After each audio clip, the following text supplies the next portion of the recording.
Welcome back. I'm Dr. Amy Novotny, and last week we started looking at the Bosu ball and how to use that for balance. We had the flat side down last week. Now this time we're going to have the bulbous side down. So initially when you're thinking about getting on something like this, have something here to support you. You can put one side down and then stand up like this. And again, just get used to the feel of this type of apparatus. It's an uneven surface. See if you can stand as still as possible and just get the feel of it. Then you can work on moving your legs side to side. This is something that will also help you get used to using different muscles in your legs to help you work on balance.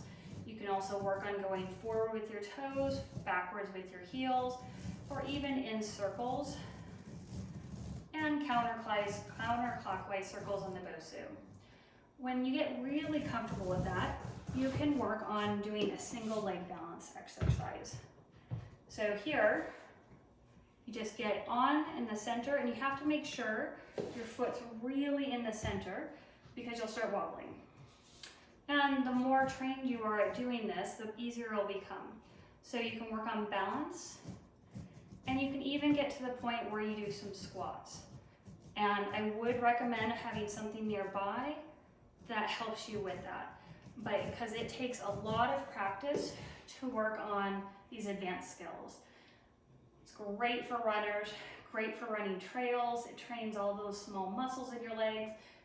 Many benefits to this one little toy that we have for our workouts.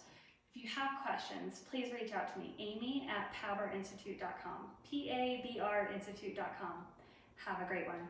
Bye now.